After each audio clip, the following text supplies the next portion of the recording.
Siguro may babae ka, no? Manahimik ka na nga lang. Yun naman ang gusto mo, di ba? Yung lagi may inaabot na pera. Yun ba talaga ang tingin mo sa akin? Mukhang pera? Si JR yan ah.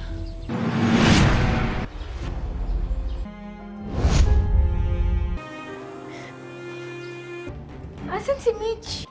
Ano nangyari? Mitch. Mitch. Mitch. JR? Bakit ka bigla na dumating?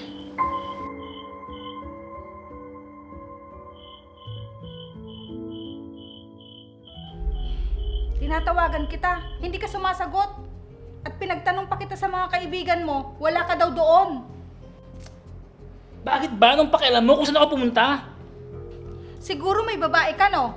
Kaya nagbago ka na sa akin. Pwede ba? Manahimik ka na nga lang. Lagi na lang yan ang narinig ko sa'yo. Ano bang gusto mong isipin ko, ha? Eh, hindi mo naman ako kinakausap ng matino. Lagi kang busy at iniiwasan mo ako lagi.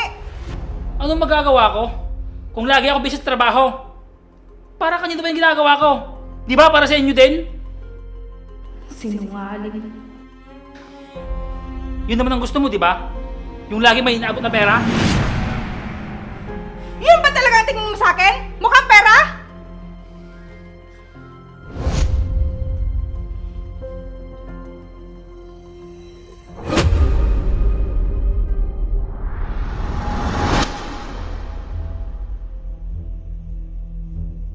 Basta yung gagawin natin, ha?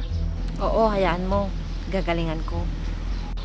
Sige, asahan ko yan, ha? Susunod na pagkikita natin. Oo naman, basta ikaw. Salamat. Sige, aalis na ako.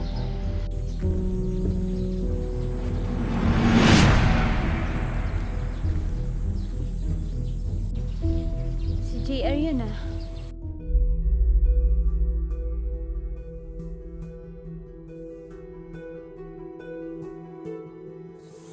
Sige, alis na ako.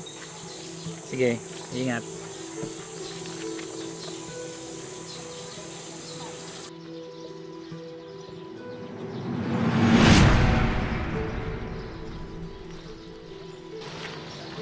Sino kayong babaeng yun? Baka babae ni JR. Kailangan malaman ito ni Mitch. Pupuntahan ko siya.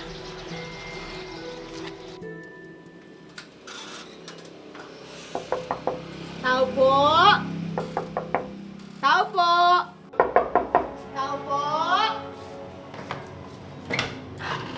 Oh, Ruby, ikaw pala. Halika, tuloy ka, maupo ka.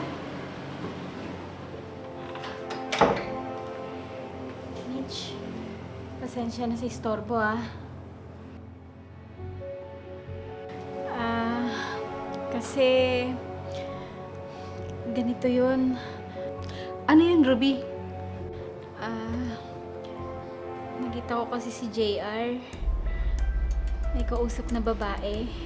Ano? Sino?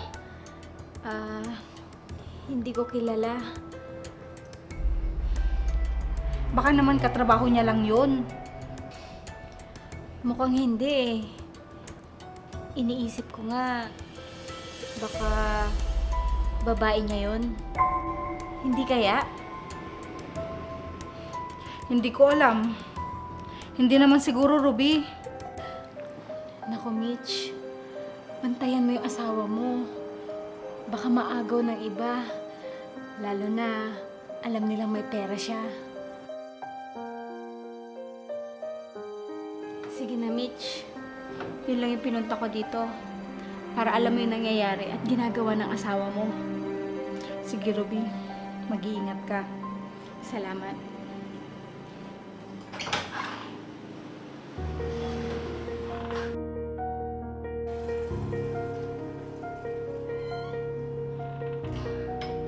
Kawawa naman si Mitch. Niloloko lang siya ng asawa niya. Alam ko naman na mahal niya ito.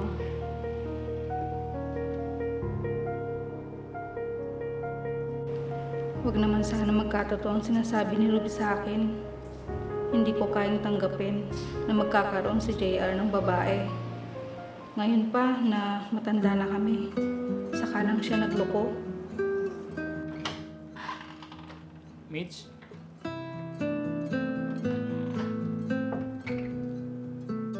Mitch? Bakit parang nakakita ng multo? Wala. Kumain ka na ba, mahal?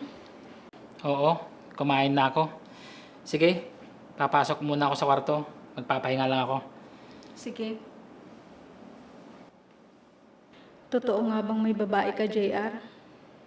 Malalaman ko din ang katotohanan.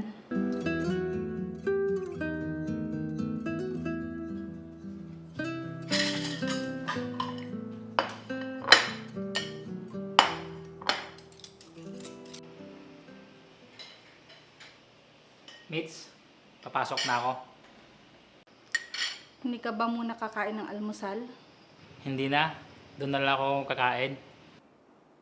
Dati naman, nag-aalmusal siya dito bago pumasok. Bakit kaya nagbago na siya? Di kaya totoo yung sinasabi ni Ruby?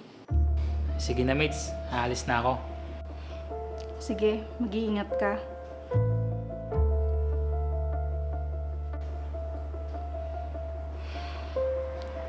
Kailangan ko siyang sundan.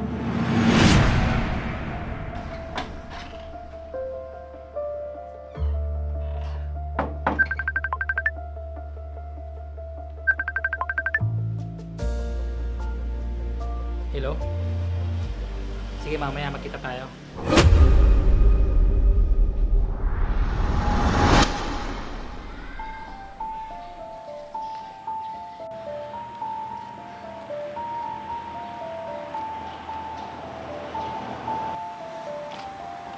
JR, Gladys? handa ka na ba? Oo. Ako rin.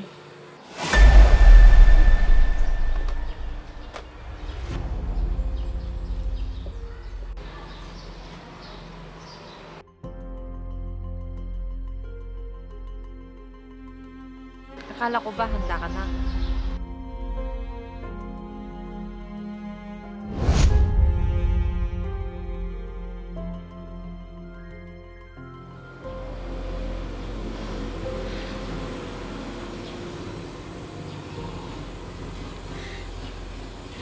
Totoo nga ang sinasabi sa akin ni Ruby.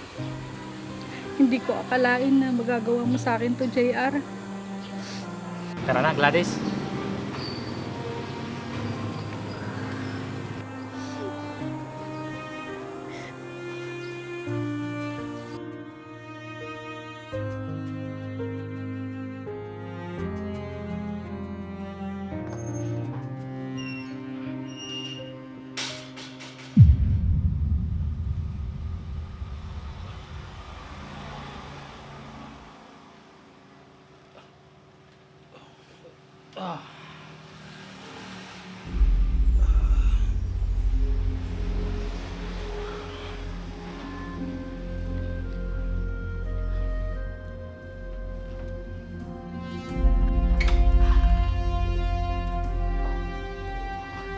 Bakit ngayon ka lang? May pinuntahan lang ako saglit. Saan? Sa babae mo? Totoo, di ba? Akala mo, hindi ko malalaman at makikita ang ginagawa mo? Yun naman pala eh. Hindi ko na kailangan magpaliwanag pa. Alam mo na rin pala yung totoo. JR! JR!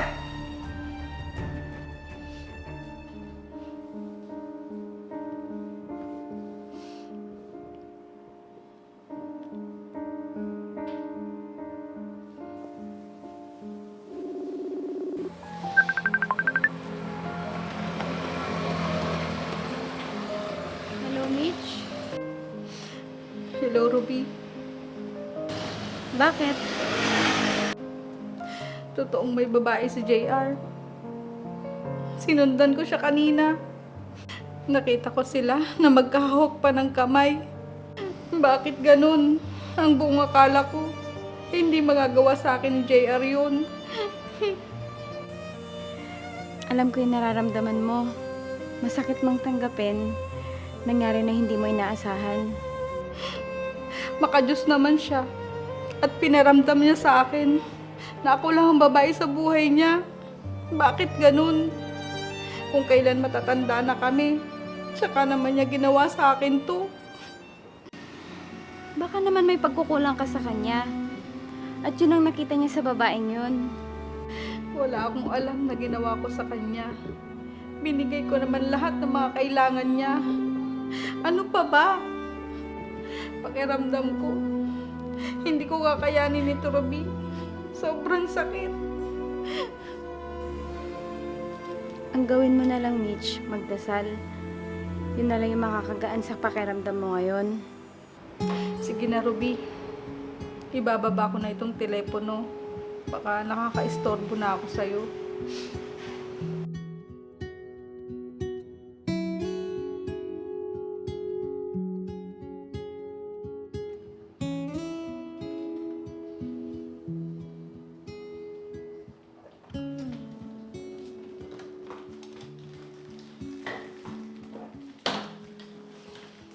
JR.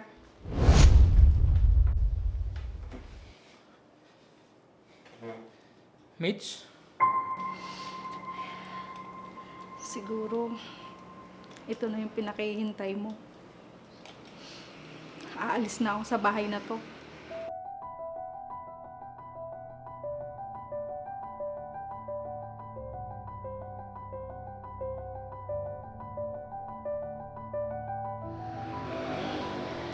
Siguro, masaya ka na.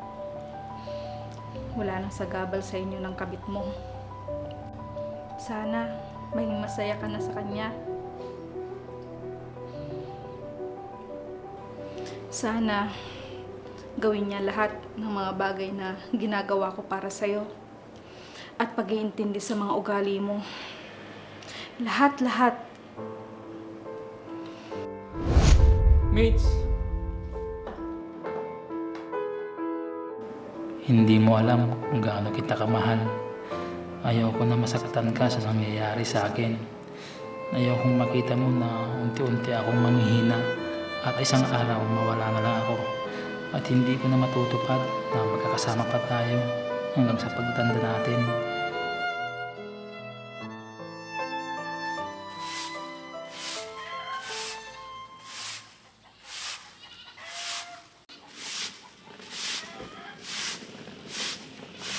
Tay, Oh, anak, mano po? bakit ka nandito? Umalis na po ako sa bahay namin. Bakit? Nag-away na naman ba kayo ni JR? May ibang babae na po si JR. Hindi na po niya ako mahal, Tay. Sigurado ka ba, Mitch? Baka pwede niyong pag-usapan yan. Kitang-kita ko, Tay. Sila nung babae niya. Magkahawak kamay pa. Hindi ko akalain na magagawa yun sa'yo ni JR. Mabait siyang tao. Tao po! Tao po! Mitch! Tao po!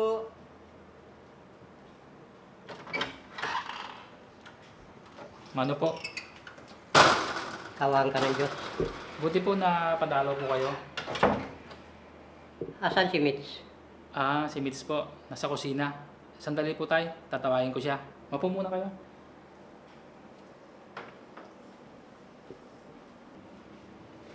Tay, mano po? Tawag ka ng Diyos.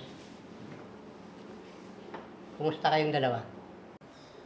Maayos naman po kami, Tay. Opo, tay. Huwag po kayong mag-alala kay Mitch. Hindi ko siya pababayaan. Mabuti naman. Kaya sa iyo ko siya pinaubaya dahil alam kong hindi mo siya pababayaan at sasaktan. Nako, hindi ko po yan magagawa sa kanya. Malaki po ang respeto ko sa inyo. Lalo na kay Mitch. Salamat, JR. Ikaw, Mitch, asikasuhin mo ang asawa mo ha. Huwag mo siyang aawayin. Oh, Mitch. Narinig mo yun ha. Oo na. Dapat lahat ng bagay pag-usapan niyo muna para hindi ma-uwi sa hiwalayan. Opo, Tay. Dapat Huwag kayong maglimim sa isa't isa. Yun din ang akala ko, Tay. Kasi hindi naman po siya ganun. Matagal kami nagsama at pinaramdam niya sa akin ang pagmamahal niya. Pero isang araw, bigla na lang siyang nagbago. Hayaan mo muna si anak. Magpalipas ka muna dito ng ilang araw at ayusin yung problema nyo. Siguro po, Tay, ayaw niya na akong makita. Tara na anak, sa loob ng bahay. Magpahinga ka muna doon.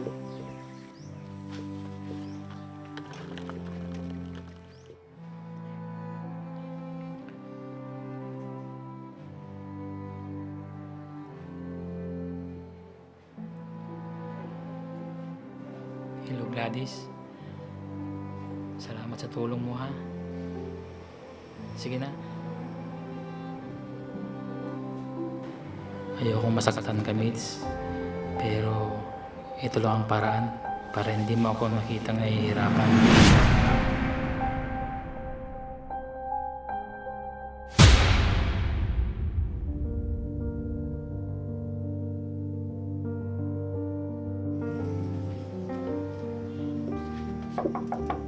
Tao po!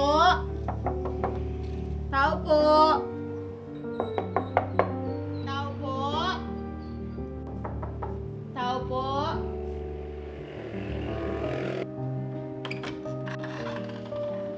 JR?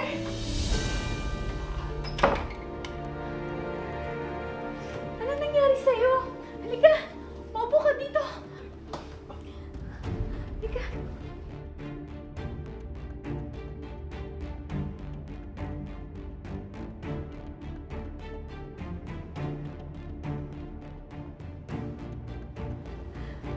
Asan si Mitch? Wala na siya dito. Matagal na. Bakit? Ano nangyari?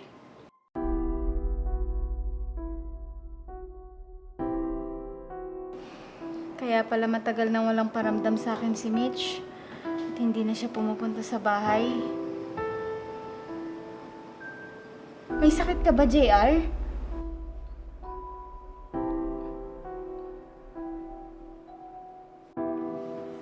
Magsabi ka nga sa akin ng totoo. Kaibigan niyo ako ni Mitch. Kaya sana, pagkatiwalaan mo din ako. Oo. At hindi to alam ni Mitch. Totoo ba? Bakit hindi mo pinalam sa kanya? Kasi ayoko siyang mag-alala at mahirapang nakikita niya akong ganito.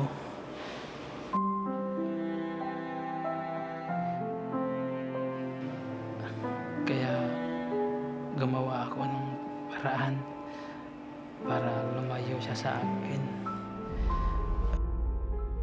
Ibig sabihin, gawa-gawa lang niya yun na makita ko may babae siya.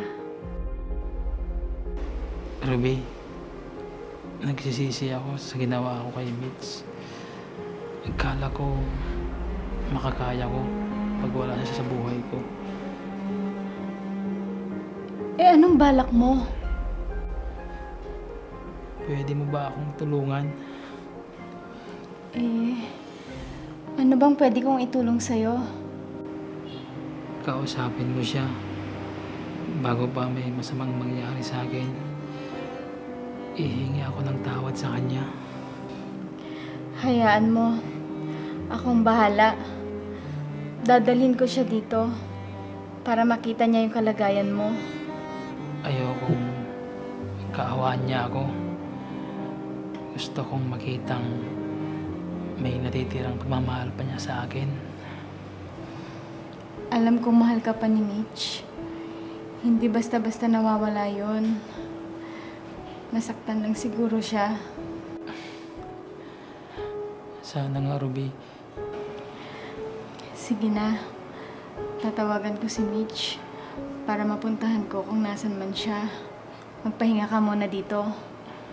Salamat, Ruby. Sige. Sige, JR.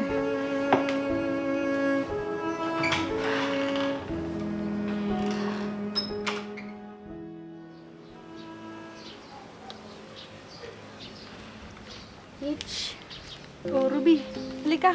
Maupo ka.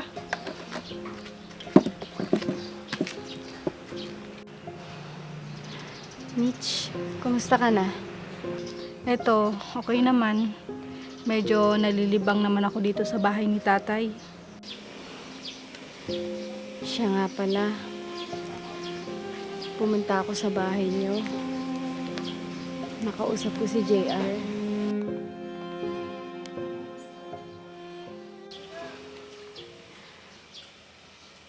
May sakit si JR, Mitch. Ulitin mo nga sinabi mo. Alam kong nasaktan ka niya, pero ginawa lang pala niya yon para iwasan mo siya.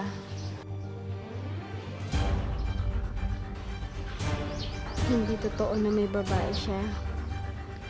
Gawa-gawa lang pala niya yon. Hindi totoo yan.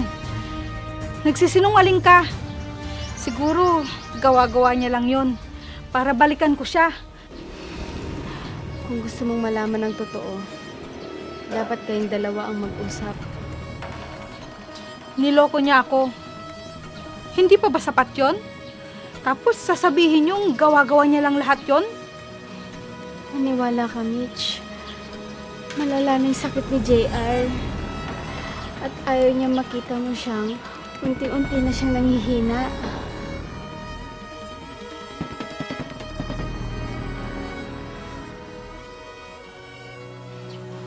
Mitch, puntahan mo siya bago mahuli ang lahat. Hindi totoo yan. JR. Mitch, kailangan ka niya.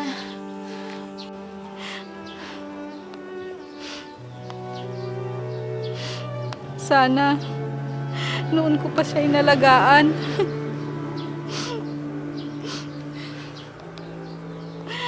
Nagsisisi ako. Kasi, madali lang ako napaniwala.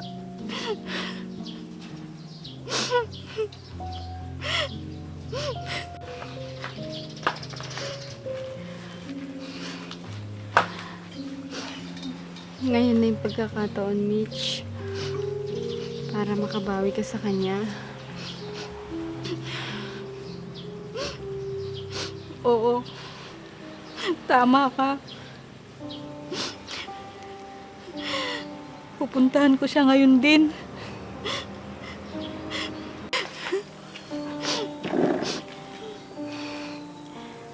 Tama ka, Mitch.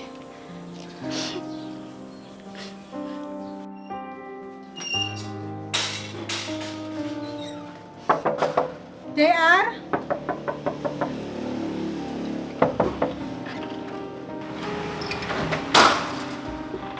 JR! Nasaan kaya yun?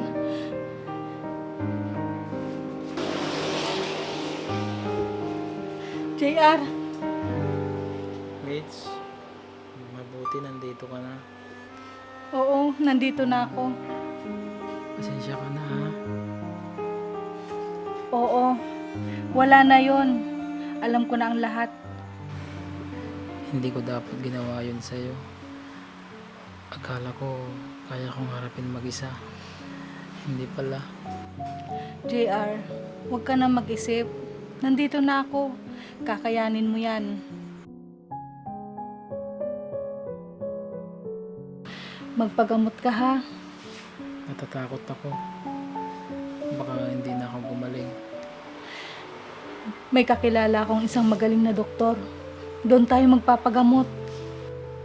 Sige, Sana, noon mo pa sinabi ang karamdaman mo. Eh di sana, magaling ka na ngayon. yun ang pagkakamali ko. Yung makasarili ako. Mag-asawa tayo. At nangako tayo sa isa't isa na walang iwanan.